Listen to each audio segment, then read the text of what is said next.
bienvenue ce soir. Il fait noir ici et nous sommes ensemble pour, n'est-ce pas, ça va être la dixième partie du cours sur l'Antéchrist, n'est-ce pas? Dites-moi, c'est ça, hein? Ok. Voilà, alors, bien, nous allons d'emblée y aller.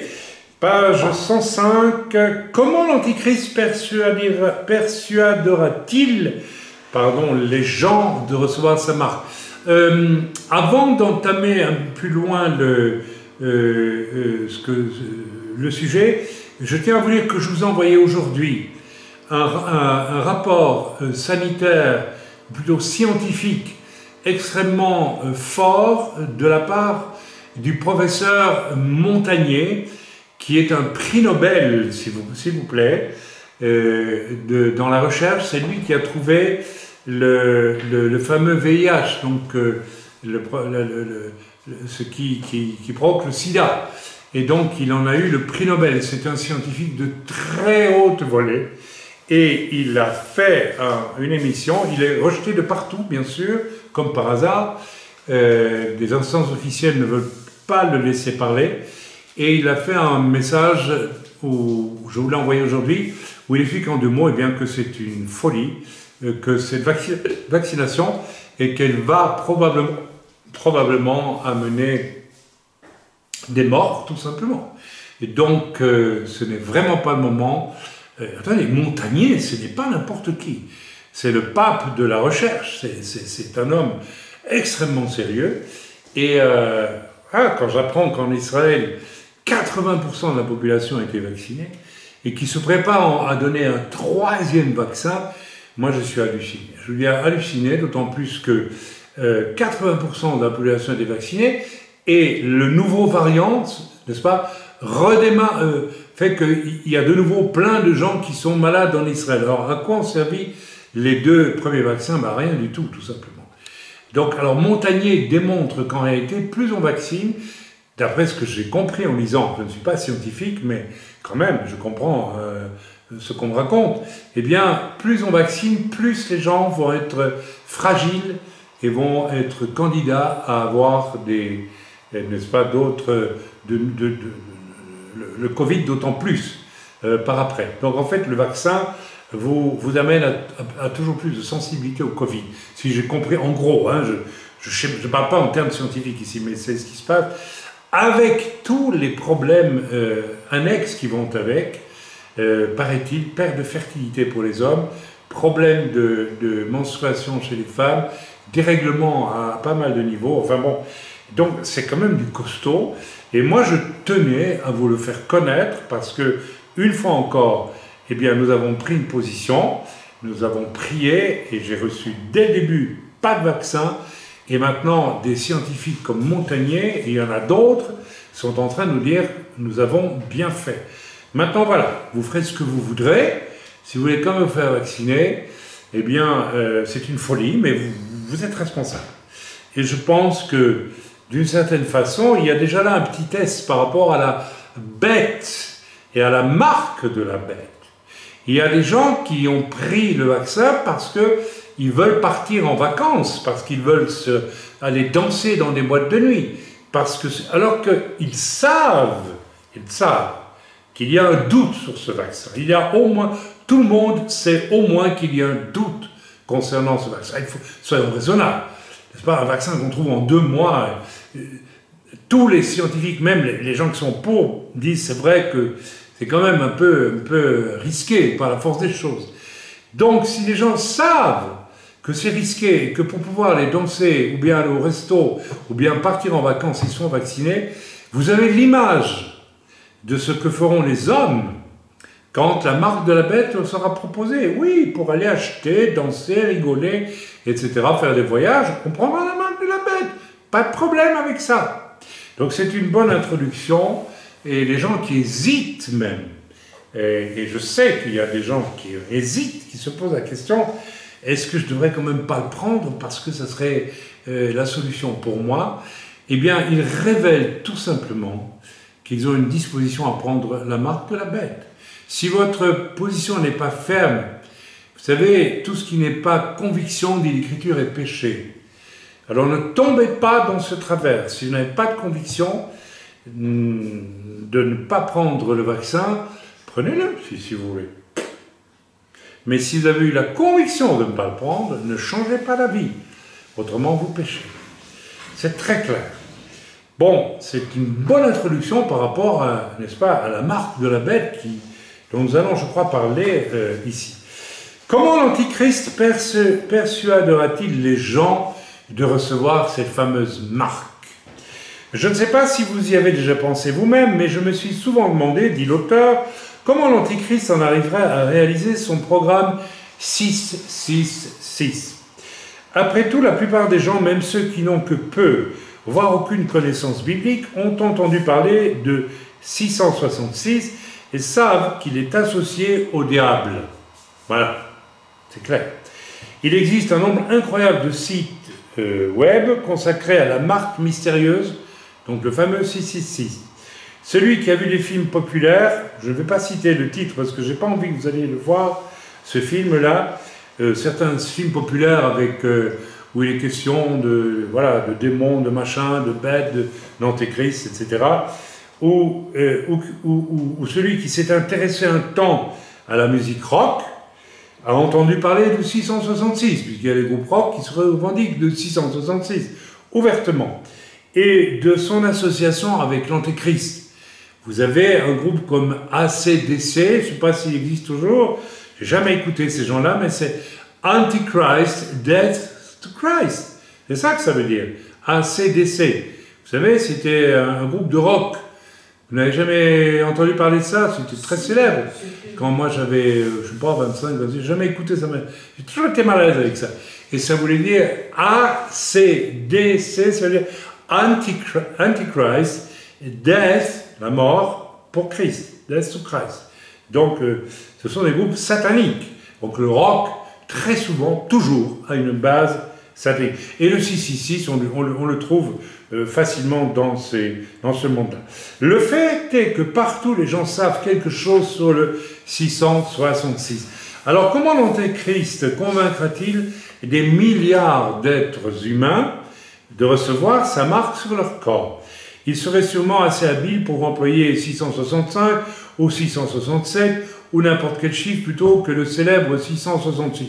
Bon, passons, je ne vois pas pourquoi il raconte ça, l'auteur, mais enfin on passe.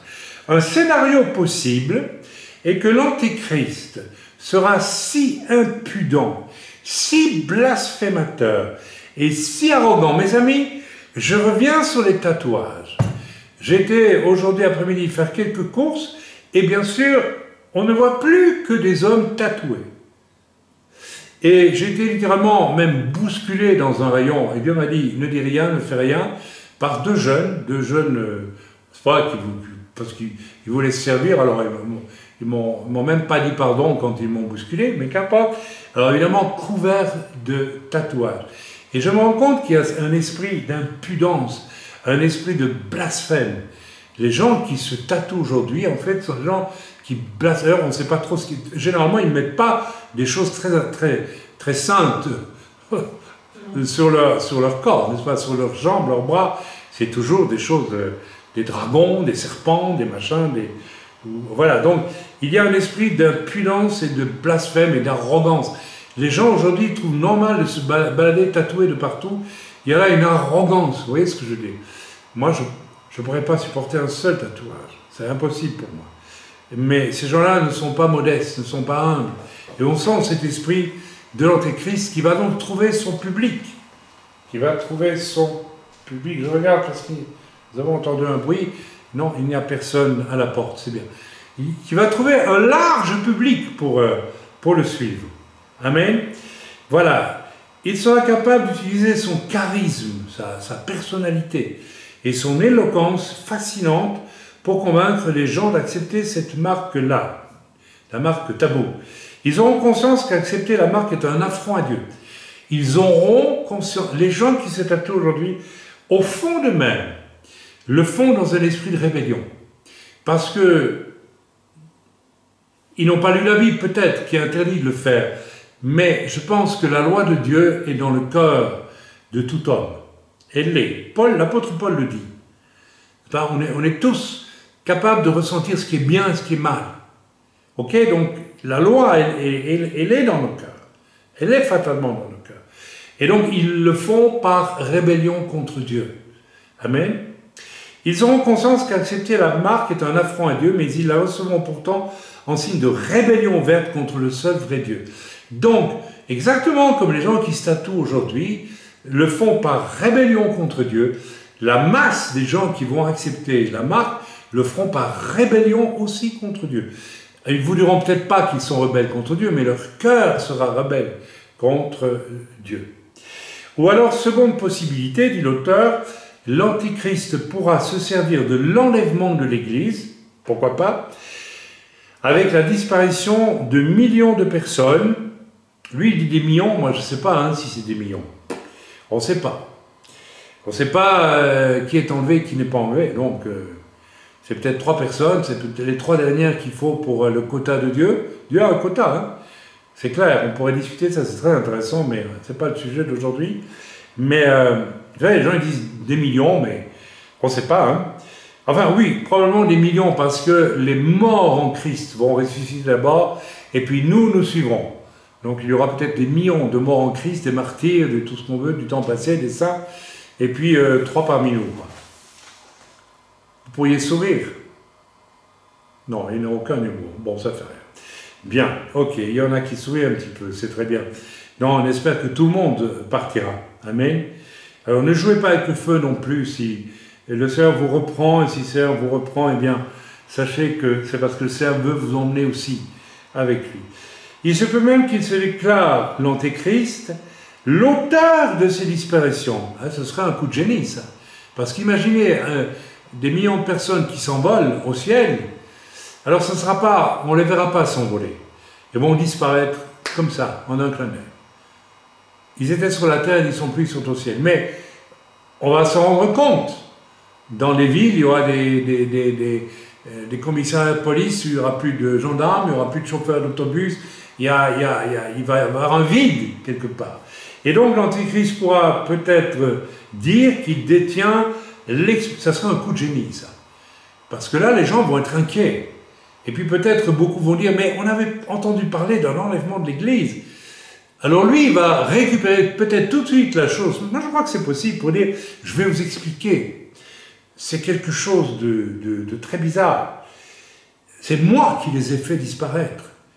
Parce qu'ils n'adoraient pas le vrai Dieu, c'est-à-dire moi.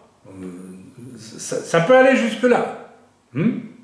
Voilà, je vous ai débarrassé d'eux.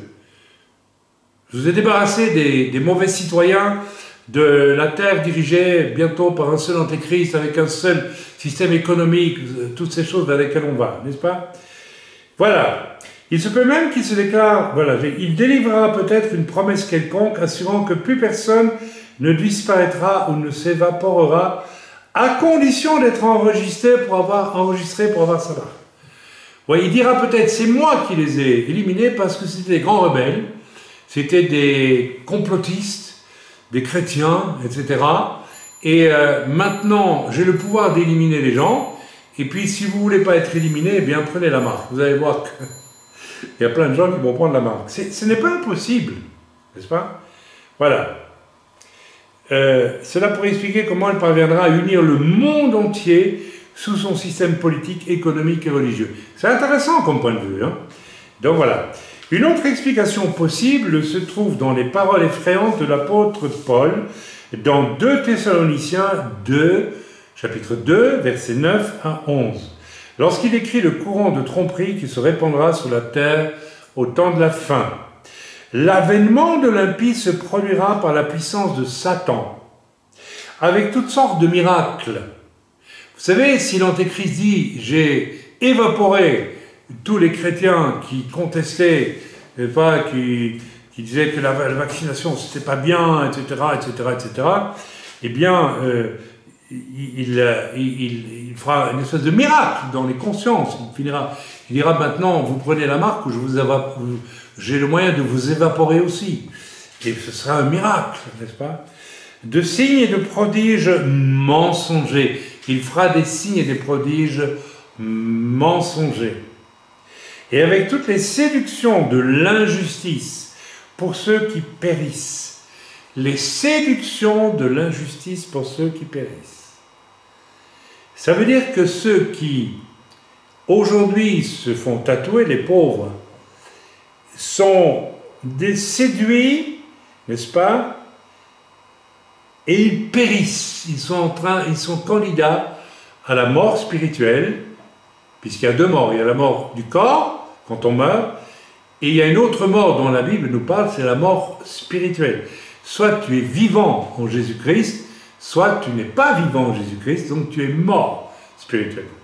C'est très clairement expliqué, c'est dans une des épîtres de l'apôtre Paul. Ok, donc, mais on peut dire aussi que, n'est-ce pas, ceux qui aujourd'hui hésitent ou bien décident de se faire vacciner, alors qu'au fond lui-même, ils savent que c'est peut-être pas juste ni bien, eh bien, ils ont accepté d'être séduits, et on peut dire qu'ils font partie de ceux qui périssent, c'est-à-dire de ceux qui donnent l'impression d'être des chrétiens, mais ne sont pas des chrétiens. Je dis pas que c'est vraiment le cas pour tout le monde, mais attention, c'est le temps, plus que jamais, de savoir en conscience ce que nous pouvons faire et ce que nous ne pouvons pas faire. Ce que nous devons faire et ce que nous ne devons pas faire. C'est un temps merveilleux, c'est un temps magnifique. Moi, je n'ai pas de souci. Si je retrace les choses en septembre ou octobre 2019, c'est ça, hein, ici même, avec 3 personnes qui étaient présentes, plus mon épouse, en prière, j'ai reçu la vision de l'ange noir. Dieu m'a montré un ange noir et que ça ouvrait quelque chose de... une toute nouvelle dimension dans l'histoire de l'humanité. Alors l'ange noir, on a compris, c'est l'avènement progressif du système antéchristique et ça a débuté avec le Covid et tout ce qui s'ensuit. Ok, donc nous sommes avertis. En plus, le Seigneur a averti à travers des prophètes. Ce que j'ai reçu était une prophétie. L'ange noir, rappelez-vous l'ange noir. J'en ai parlé à l'époque. Oh oui. Presque personne n'a réagi. Presque personne n'a voulu savoir de quoi il s'agissait. Nous sommes rentrés dans une période de séduction et de grand danger. Et nous devons être très fermes dans tout ce que nous faisons et tout ce que nous vivons. Autrement, nous risquons d'être de ceux qui périssent, c'est-à-dire de ceux qui croient faire partie du peuple de Dieu sauvé, mais qui n'en font pas partie. C'est très clair. Parce que, dit l'Écriture, ils n'ont pas reçu l'amour de la vérité pour être sauvés.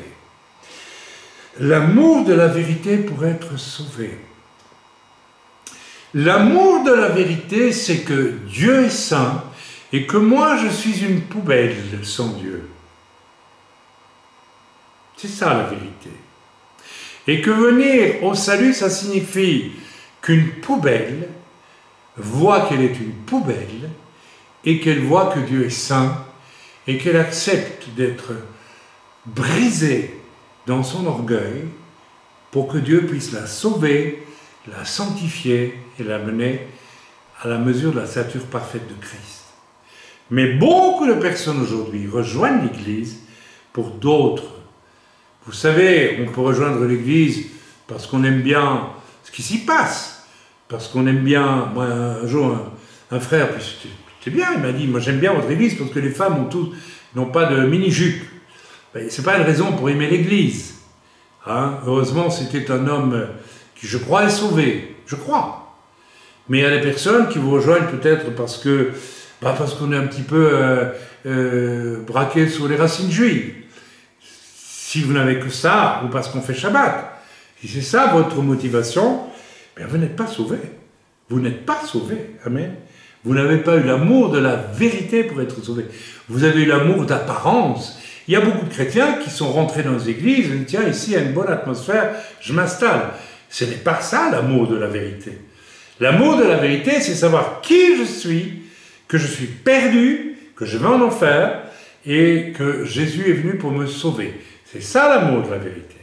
Mais quand je vois avec quelles difficultés certaines personnes ne se repentent pas, ont très difficile à demander pardon quand ils mettent parfois un temps fou, des années parfois, à avouer leur péché, je me dis qu'elles ne sont peut-être pas des personnes qui ont eu l'amour de la vérité et qu'il faut encore qu'elles aient l'amour de la vérité pour enfin faire partie de l'Église. L'Église invisible mais réelle. Amen. On continue. Aussi Dieu, à ces gens-là, leur envoie une puissance d'égarement pour qu'ils croient au mensonge. Ça veut dire que ceux qui se disent chrétiens et qui ne sont pas chrétiens, attention à ce que je suis en train de vous dire. Dieu va leur envoyer une puissance d'égarement. L'ange noir, c'est l'annonce de la puissance d'égarement qui va venir. Le véritable enfant de Dieu ne sera pas égaré. Celui qui n'est pas vraiment droit dans ses bottes sera égaré à un moment donné. Je suis convaincu qu'il y a malheureusement, qu'il y a des chrétiens qui savent que prendre le vaccin n'est pas bon pour leur santé, mais qui le feront parce que c'est intéressant pour ceci ou pour cela. Si vous connaissez un chrétien comme ça, mettez-le en garde tout de suite. Dites-lui, tu n'es pas peut-être quelqu'un qui a eu l'amour de la vérité pour être sauvé en Jésus-Christ. Amen. Il est temps que nous sachions si nous sommes vraiment sauvés ou pas sauvés. Et sans l'amour de la vérité, je vous ai dit ce qu'est l'amour de la vérité, c'est pas chanter avec Guy Béard, le poète a dit la vérité. Non, je ne parle pas de cette vérité-là, je parle de notre réalité à tous. Tous sont pécheurs, sont criminels devant Dieu, sont souillés devant Dieu et sont privés de la gloire de Dieu. Et que vous soyez d'origine religieuse ou pas, c'est le même tarif. Amen. Alors attention, afin que soient jugés, dit l'apôtre Paul ici, ceux qui n'ont pas cru à la vérité. Donc, je répète, l'antéchrist va venir, et le signal a été donné par l'ange noir pour moi, pour séduire. Il va séduire ceux qui périssent, c'est-à-dire qui sont morts spirituellement, tout en croyant qu'ils sont vivants, et ils sont morts spirituellement, ils ont les apparences, mais ils ne le sont pas, parce qu'ils n'ont pas eu l'amour de la vérité. Il y a des gens qui cachent, parfois pendant des années, des choses qu'ils n'auraient jamais dû cacher. Ils n'ont pas l'amour de la vérité. Ils font semblant. Ces gens-là, il y a une puissance d'égarement qui va être envoyée par Dieu, qui est déjà en train d'être envoyée par Dieu, pour qu'ils croient au mensonge. Parce qu'ils sont déjà menteurs à la base. Donc ils vont croire au mensonge.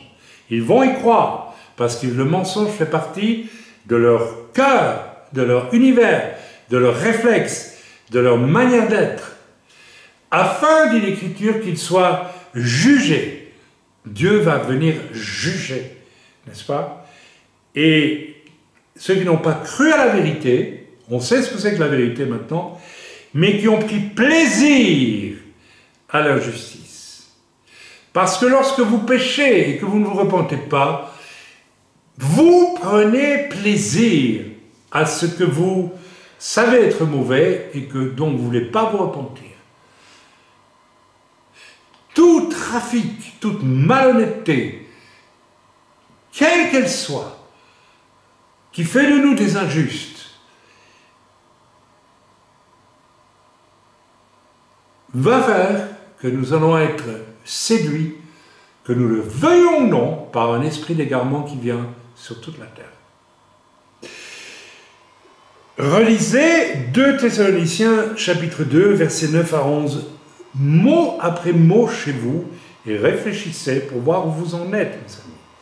Autrement dit, lorsque surviendra la grande tribulation, l'antéchrist sera habilité par Satan, pardonnez-moi, à accomplir d'incroyables signes et miracles.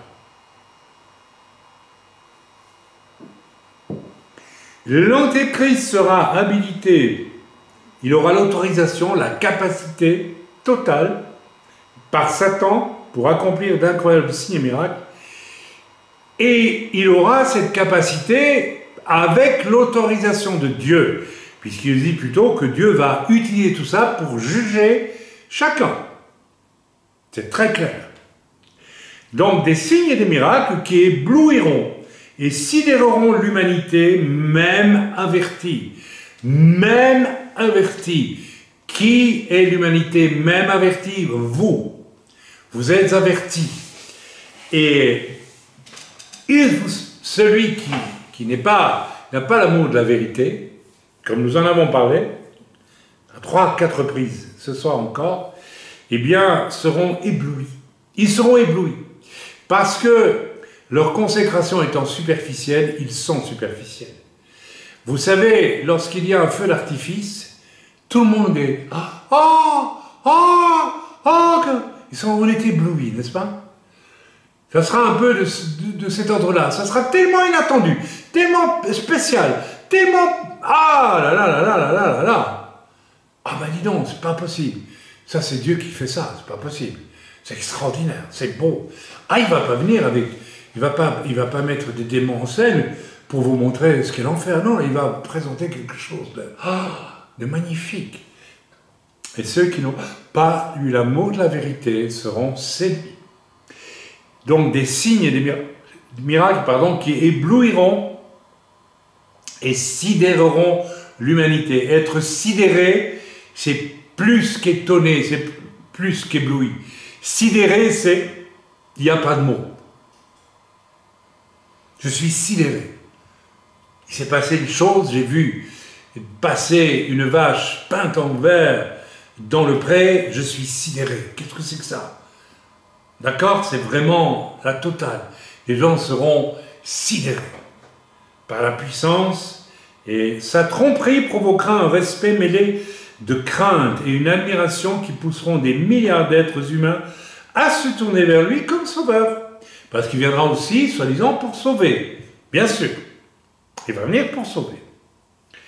Ceux qui se détourneront de la vérité de Dieu pour aller vers l'Antéchrist et qui refuseront le salut par grâce que Dieu leur offre, aujourd'hui encore, feront volontairement leur choix. Dieu le confirmera et enverra une puissance d'égarement. Dieu enverra une puissance d'égarement. Le diable donne l'autorité à l'Antéchrist pour faire des miracles sidérants. Le Dieu confirme ça, disant oui, je suis d'accord avec ça. Et j'envoie moi aussi une puissance d'égarement pour qu'ils reçoivent littéralement le mensonge comme s'il était la vérité. Mes amis, on a affaire à quelque chose de très rude là. Il est temps d'être droit dans ses bottes, il est temps d'être vraiment converti, il est temps d'arrêter de faire le zouave, de pinailler quand on pêche et de faire semblant qu'on n'a rien fait. Ou pire, il est grand temps de faire attention. Qu'est-ce que le mensonge? C'est la conviction que l'Antéchrist est Dieu. Ainsi même, si les gens sont au courant du chiffre 666 et de ses connotations diaboliques, ils accepteront volontiers la marque avec tout ce qu'elle représente. La force d'illusion l'emportera sur toute hésitation qu'ils auraient à prendre la marque de la bête. La force d'illusion l'emportera sur toute hésitation qu'ils auraient à prendre la marque de la bête. La pensée que beaucoup choisiront de suivre l'Antéchrist avec pour conséquence la condamnation éternelle devrait nous amener à être sûrs de savoir où nous en sommes vraiment avec le Seigneur. Le temps de la puissance d'égarement vient.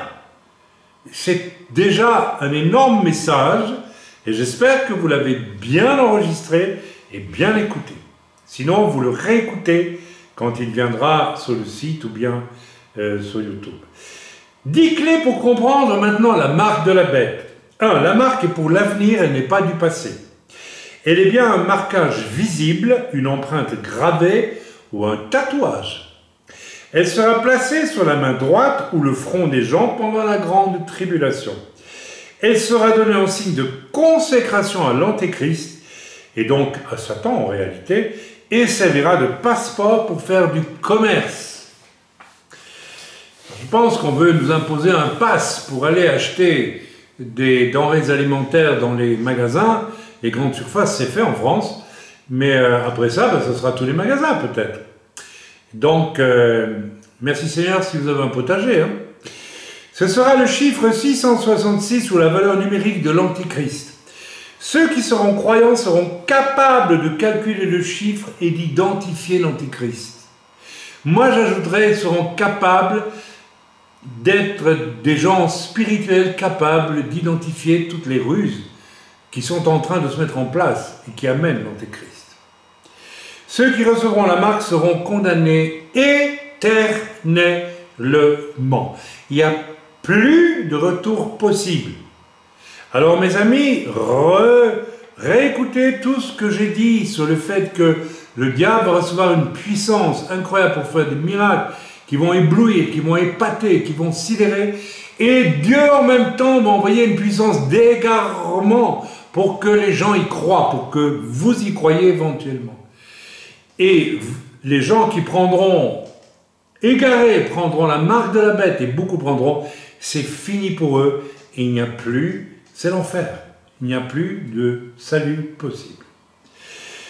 Huitièmement, personne ne devrait essayer d'identifier l'Antéchrist ou sa marque avant l'enlèvement. Et moi j'ajouterais aussi la reconstruction du temple. On en a parlé, hein, c'est aussi un signe important. Même si la technologie actuelle, point 9, et les méthodes d'identification et de localisation des gens annoncent fortement les moyens possibles dont se servira l'Antéchrist pour tenter de contrôler le monde, pardonnez-moi, j'essaie de regarder la caméra de temps en temps parce que aucune technologie particulière existante ne devrait être assimilée à la marque de la bête. Personne ne peut dire spécifiquement laquelle sera utilisée dans l'accomplissement de cette prophétie. Mais ce que nous voyons aujourd'hui rend l'emploi d'un tel système non seulement possible, mais probable. Point 10. Malgré son association avec le diable, le chiffre 666 sera reçu par ceux qui rejetteront délibérément Christ pendant la grande tribulation. On continue un petit peu, n'est-ce pas? Ça vaut la peine? D'accord? Troisième partie dans notre livre, la venue de l'Antichrist. Je vais vous citer une parole d'un premier ministre belge qui s'appelait Paul-Henri Spaak, que je n'ai pas connu personnellement, mais qui a exercé quand j'étais enfant et je crois jusqu'à l'adolescence à peu près par là. Donc je suis né en 48, faites le compte. Et il a dit ceci: nous ne voulons pas d'un autre... Ça c'est après la guerre de 45. Nous ne voulons pas d'un autre comité. Il parlait de l'ONU, il parlait de tout cela. Nous en avons déjà trop maintenant. Des comités de toutes sortes pour gérer la planète. L'OCDE, les ceci, les cela, enfin bref. Ce que nous voulons, a dit Paul-Henri Spaak, c'était il a dit ça en, je ne sais pas quelle année, en 1957, il a dit, ce que nous voulons, c'est un homme, écoutez bien, d'une telle stature qu'il soit capable de rallier l'allégeance de tous les peuples et de nous tirer du marasme économique dans lequel nous nous enfonçons. Envoyez-nous un tel homme, et qu'il soit Dieu ou démon, nous l'accueillerons. C'est ce que Paul-Henri Spaak, ministre belge très célèbre, très connu, grande valeur intellectuelle, a dit. Il était le premier président de l'Assemblée générale des Nations unies, s'il vous plaît. C'est pas n'importe qui a joué un grand rôle dans la construction de la communauté économique européenne en 1957. Quelqu'un d'autre a dit, un certain Sébastien Brandt, l'heure vient, c'est évident, l'Antéchrist est très proche. Donc Paul-Henri Spaak dit, envoyez-nous un tel homme et qu'il soit Dieu ou démon, nous l'accueillerons.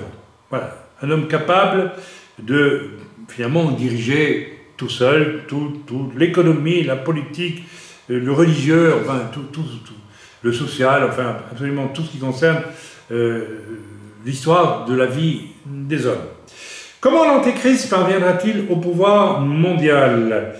Donc, si Paul-Henri Spaak a dit ça, je reviens dessus, c'est évident que c'est tout à fait, s'il a dit ouvertement comme cela, c'est que cette idéologie humaniste, ça sort de là, est extrêmement répandue dans bien des cercles, et je n'ai pas besoin de donner des noms aujourd'hui.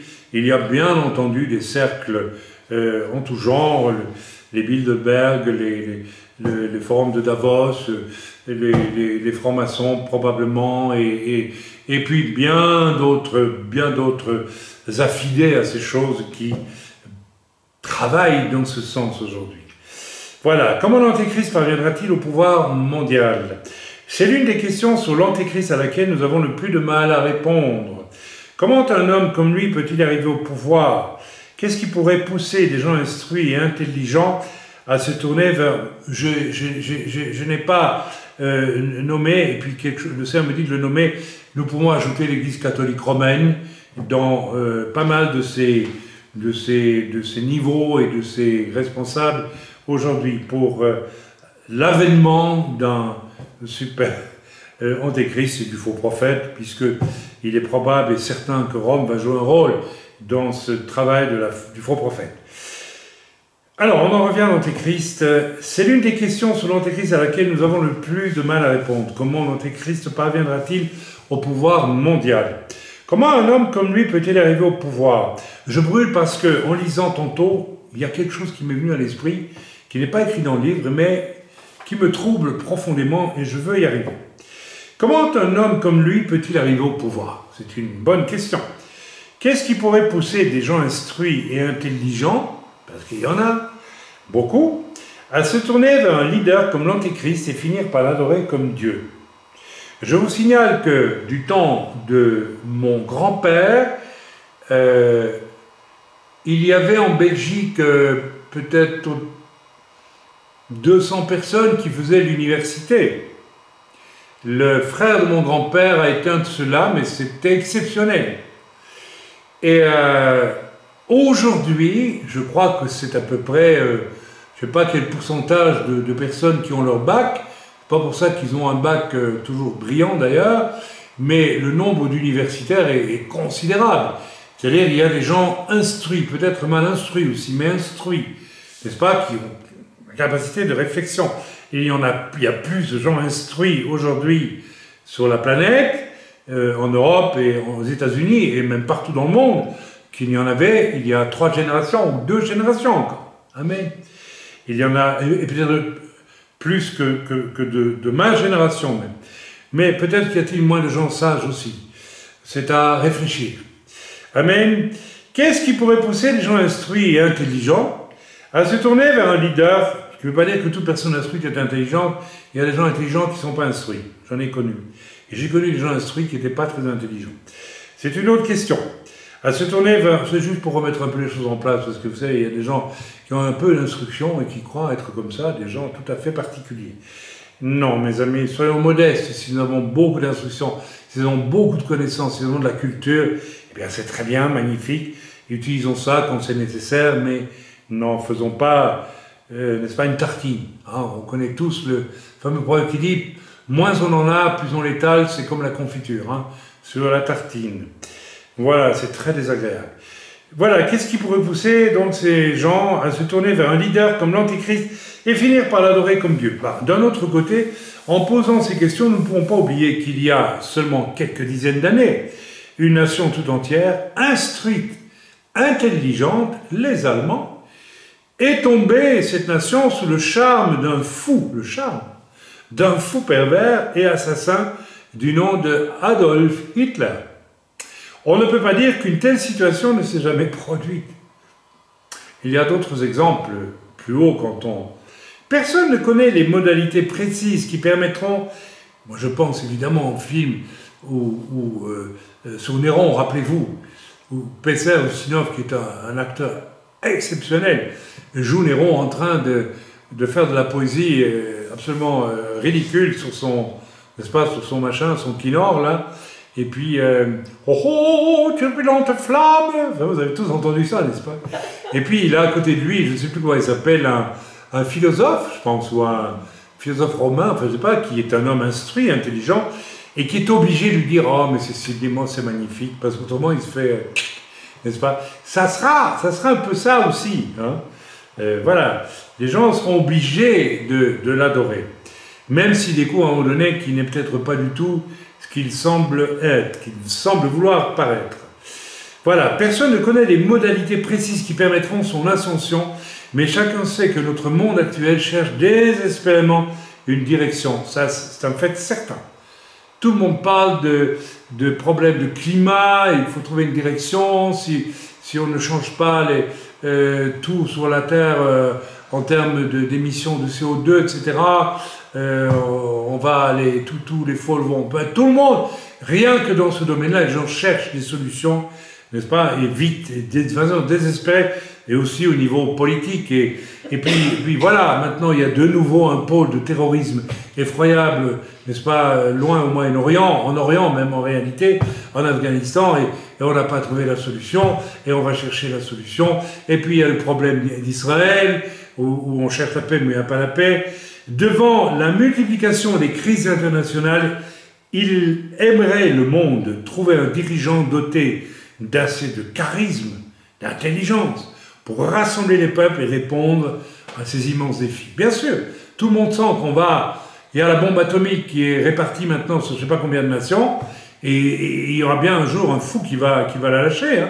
Et s'il y a un fou qui la lâche, je peux vous dire que peut-être qu'il ne restera personne sur la Terre, donc tout le monde a peur. Le monde entier, il y a des raisons d'avoir peur. Le monde est confronté, nous savons, en tant qu'enfants de Dieu, que Dieu a tout en main.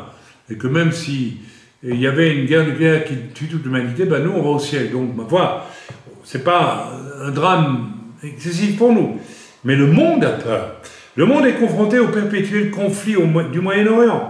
Pour résoudre ce problème chronique, il a été mis en place un processus de paix qui, contrairement à son sens, n'aboutit jamais. Effectivement, depuis que je suis au Seigneur, j'entends parler du processus de paix, et pour cause, puisque je suis israélien aussi, et il n'aboutit jamais, ce processus de paix. Là, il a failli aboutir il y a peu, et crac, la carpette a été tirée, et de nouveau, c'est reparti comme en 40. Non, pas comme en 40, comme chaque fois que ça n'a pas été. La résolution de la crise du Moyen-Orient est sans aucun doute ce qu'il y a de plus ambitionné et souhaité dans l'histoire de la diplomatie internationale. Tous les présidents américains ont essayé, ils sont tous cassés les dents dessus. Pas depuis le premier, mais les derniers. Depuis qui déjà? Voilà, j'oublie son nom. Enfin bref, le Baptiste là. J'oublie son nom, et même avant, n'est-ce pas? Voilà. Le monde réclame à grands cris la paix. Chaque dirigeant veut être celui qui ajoutera cette victoire à son palmarès. Chaque dirigeant voudrait aujourd'hui, vous savez, même Macron, hein, il parle de ça, moi je veux être une voix qui apporte des solutions. Hein. Là où la France pourrait encore apporter des solutions. Et il n'apporte aucune solution. Et la Bible dit que l'Antéchrist réussira, lui, il sera le seul à réussir, lui il va réussir. Il fera ses débuts sur la scène mondiale en élaborant une sorte d'accord ou de traité avec la maison d'Israël, selon Daniel 9, 27, qui donne des détails. Alors je vais lire ce que dit Daniel, et puis je vais vous proposer quelque chose qui n'apparaît pas dans ce livre, mais qui ne pouvait pas apparaître parce qu'il se passe en ce moment des choses au Moyen-Orient qui n'existaient pas quand l'auteur a écrit ce livre. Je vais y venir dans un instant, restez patients. Que dit Daniel en chapitre 9, verset 27 ? Il fera donc l'Antéchrist avec beaucoup une solide alliance d'une semaine. Ça veut dire 7 années. 7 années. Et durant la moitié de la semaine, il fera cesser le sacrifice et l'offrande. Donc, dans le temple reconstruit, il fera cesser le sacrifice et l'offrande. Le dévastateur, l'Antéchrist, ira à l'extrême des abominations jusqu'à ce que la ruine et ce qui a été résolu fondent sur le dévastateur. Jusqu'à ce que la ruine, donc la ruine de l'Antéchrist, et ce qui a été résolu fondent sur le dévastateur. Donc Dieu va permettre à l'Antéchrist de paraître. Et il y a quelque chose qui m'est venu à l'esprit de très, très, très intéressant. Écoutez bien, parce que ça vaut de l'or, à mon avis. Enfin, de l'or. Peut-être du pétrole, en fait.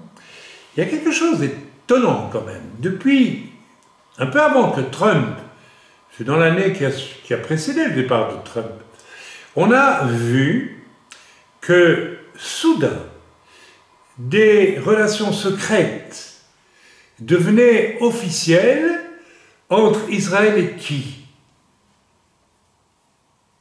Allez, manifestez-vous un peu, bougez là. Les Émirats Arabes Unis, le Bahreïn.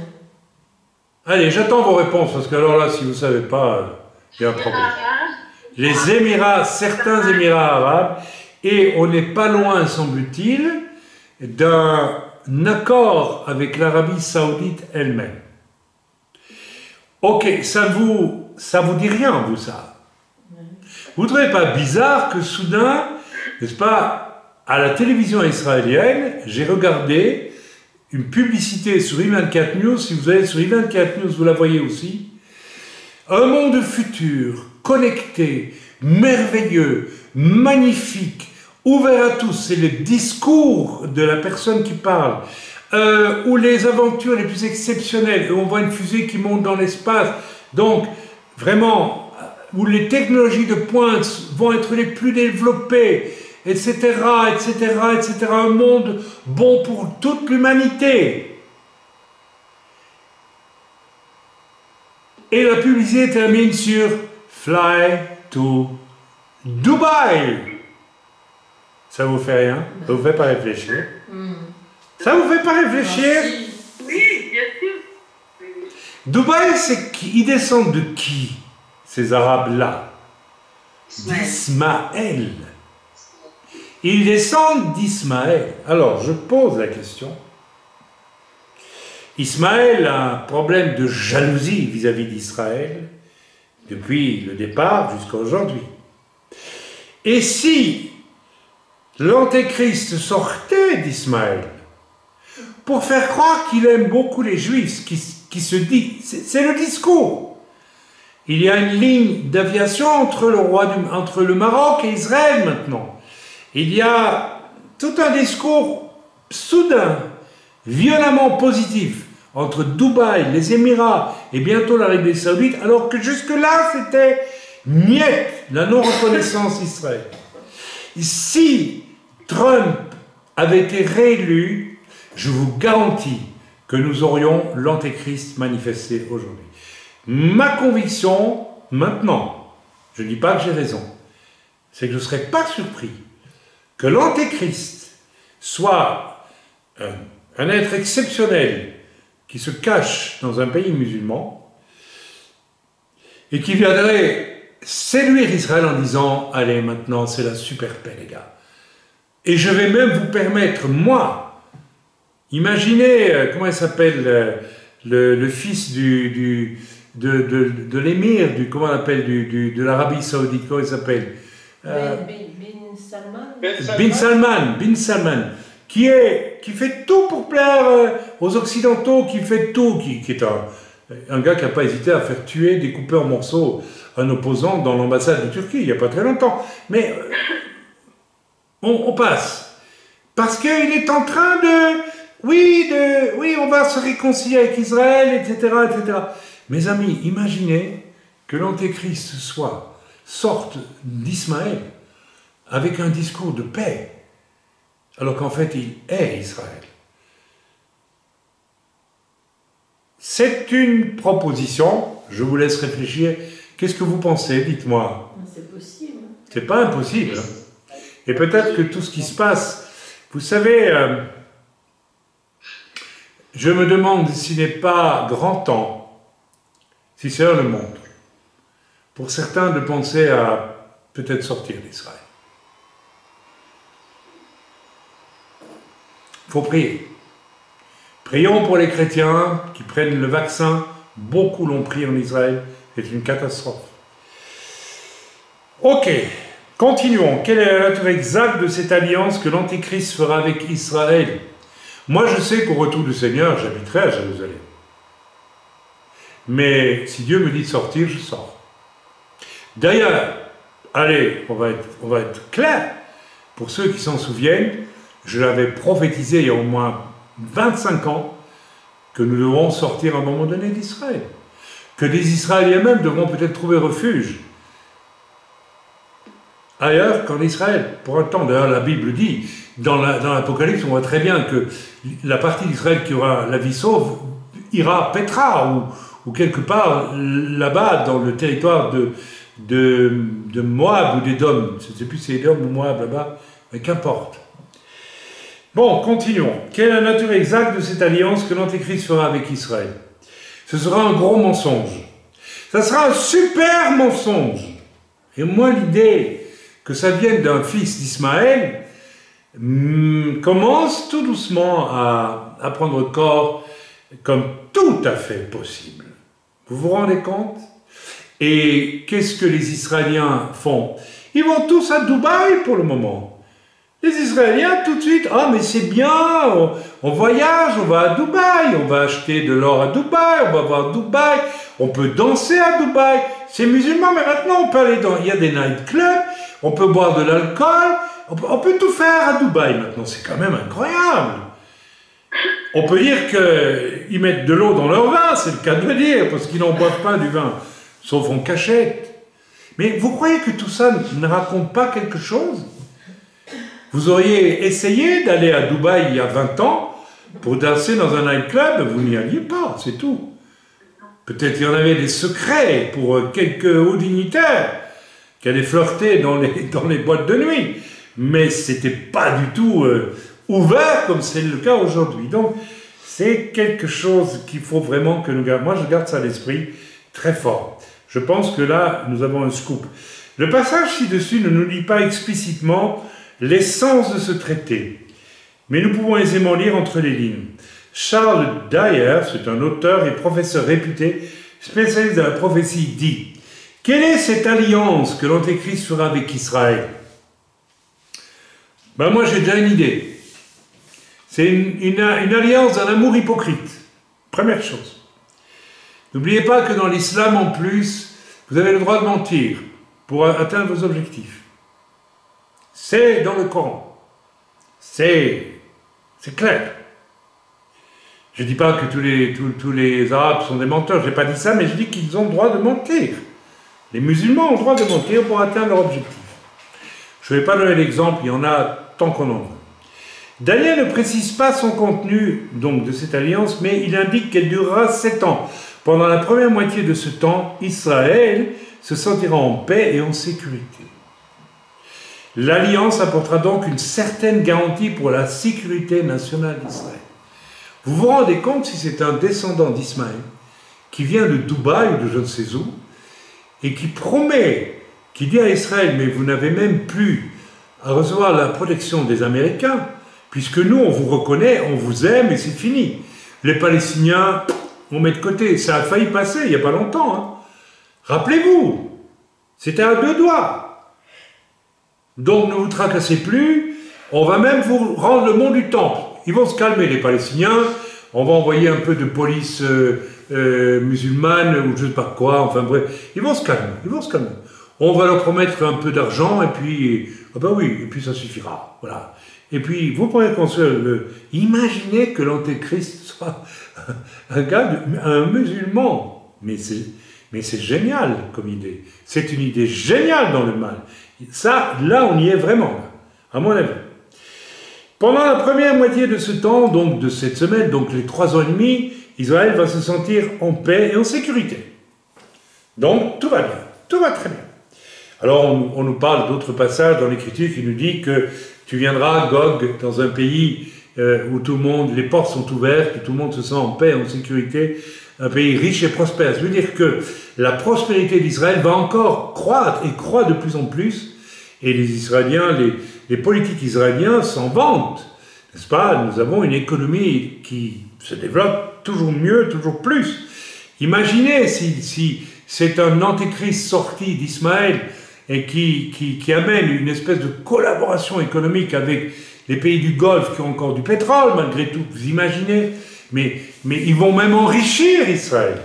L'Antéchrist va pousser les choses que il va dire, mais je vais les enrichir pour bien leur montrer qu'on les aime, les Israéliens, les Juifs, on les aime. On va donc leur donner... Ah ben oui, si vous l'achetez quelqu'un, vous faites cela, vous pouvez l'acheter. On peut acheter les gens, vous savez, tout en les trahissant dans son cœur. Pendant la première moitié de ce temps, Israël se sentira en paix et en sécurité. L'Alliance apportera donc une certaine garantie pour la sécurité nationale d'Israël. Elle permettra très probablement à Israël d'être en paix avec ses voisins arabes. Ah oui, absolument. Donc, on le voit déjà que ça commence. En conséquence, Israël sera autorisé à reconstruire son temple à Jérusalem. Ce souverain mondial succédera à Kissinger, Carter, Reagan, Bush, et puis tous les autres, donc Bush, et puis enfin bon, et puis chose aussi, voilà, j'oublie son nom, le mari de sa femme, là. Clinton, le cher Clinton. Ah oui, ils ont tous échoué, mais lui, on l'appellera l'homme de paix. Moi, je vous fiche mon billet, que c'est un fils d'Ismaël. Là, j'ai l'impression qu'il y a un scénario génial auquel on n'a pas pensé. Et ça veut dire que si c'est vraiment j'ai raison, ça veut dire qu'on est tout prêt.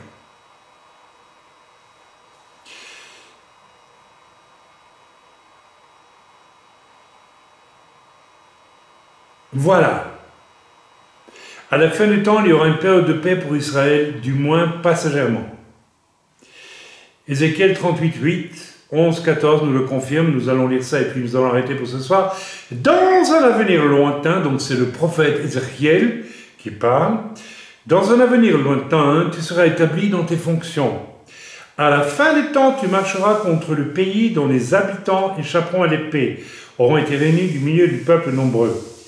D'accord. Sur les montagnes d'Israël qui demeuraient toujours désertes. Ici, il s'agit de Gog, n'est-ce pas? C'est la fameuse prophétie de Gog. Ils seront tous qui demeuraient... Voilà. Je recommence. Tu marcheras contre le pays dont les habitants échapperont à l'épée, auront été réunis du milieu de peuples nombreux. Les Juifs sont revenus en Eretz Israël, sur les montagnes d'Israël, qui demeuraient toujours désertes, et qui maintenant sont peuplés.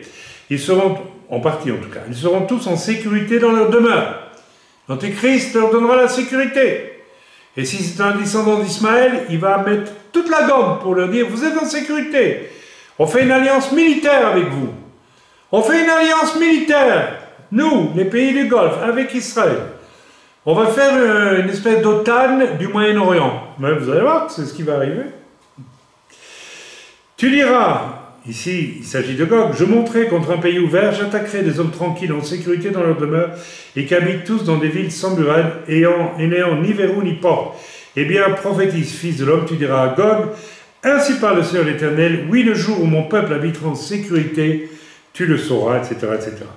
D'autres passages de la Bible indiquent qu'au commencement de la grande tribulation, le monde entier jouira d'une période de paix négociée par l'Antéchrist. On va s'arrêter là et nous reprendrons mardi prochain, mais je trouve passionnante, en tout cas, ce qui m'est venu à l'esprit. Et je ne sais pas ce que vous en pensez, mais je trouve ça assez particulier. Il mérite d'être réfléchi. Et je pense aussi que c'est le moment pour nous tous, que nous soyons israéliens, que nous ne soyons pas israéliens, que nous soyons juifs, que nous ne soyons pas juifs, de prier plus que jamais pour savoir, à partir du moment où le Seigneur a parlé prophétiquement de l'ange noir, et que tout de suite après, un mois ou deux après, nous avons eu le Covid qui a démarré, ou qui a démarré même tout de suite après, et qu'un signal a été donné, comme quoi l'Antéchrist va apparaître, et tout se prépare pour cela aujourd'hui autour de nous. Je ne vais pas refaire le détail de tout cela, nous le savons, nous avons compris, et que la marque de la bête est l'apothéose de l'apparition de l'Antéchrist, enfin une des apothéoses, et que Dieu va envoyer aussi un esprit de séduction, d'égarement pour ceux qui ne sont pas vraiment nés de nouveau. Donc ça, c'est la première chose. Nous devons aujourd'hui être absolument sûrs de ne pas jouer avec le feu, c'est le cas de le dire, le feu de l'enfer, et d'être vraiment certains que vraiment, nous n'avons pas adhéré, même dans notre œuvre, pour une raison qui n'a rien à voir avec la conviction de péché.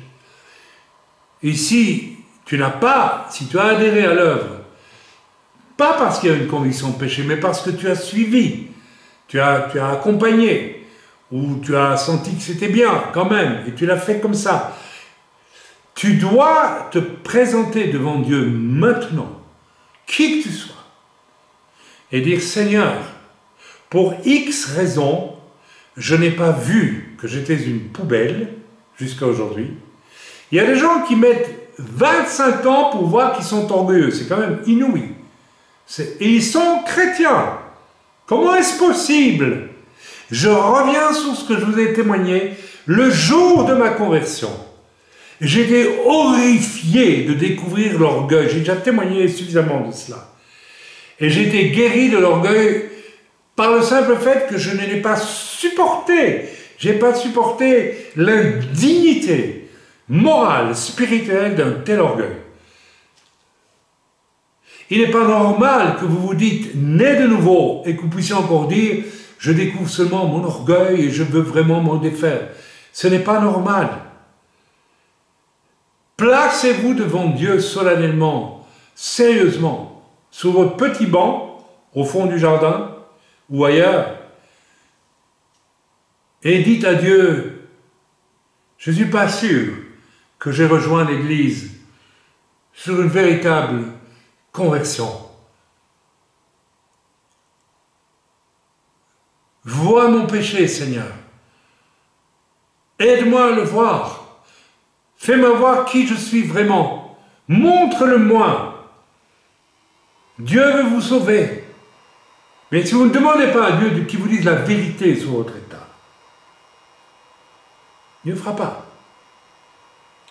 Et après, c'est entre vous et Dieu. Celui qui voit vraiment dans quel état il se trouve, il va pleurer, mes amis. Des sauts et des sauts. J'ai pleuré des sauts. Un pasteur qui était présent m'a dit, mais arrête parce que j'ai plus de mouchoirs. Il y a des gens qui viennent au Seigneur, mais il ne se passe rien. Parce qu'ils adhèrent, mais ils ne sont pas sauvés. Alors c'est tellement important, je vous supplie, d'aller vous présenter devant Dieu et demander à Dieu qu'il vous montre dans quel état vous êtes réellement. Et quand vous l'aurez vu, demandez au Seigneur de vous sauver. Et après, vous saurez que vous êtes sauvés parce que l'Esprit de Dieu va commencer à travailler dans vos vies d'une façon que vous n'avez pas encore connue. Si vous n'êtes pas passé par là, il faut y passer, mes amis. C'est à vous de le faire. La chose que nous devons retenir aussi maintenant, c'est que les choses avancent très vite. Et que nous devons savoir si nous sommes à la place où Dieu nous veut. Qui que nous soyons. C'est extrêmement important. Mais nous devons tous être certains.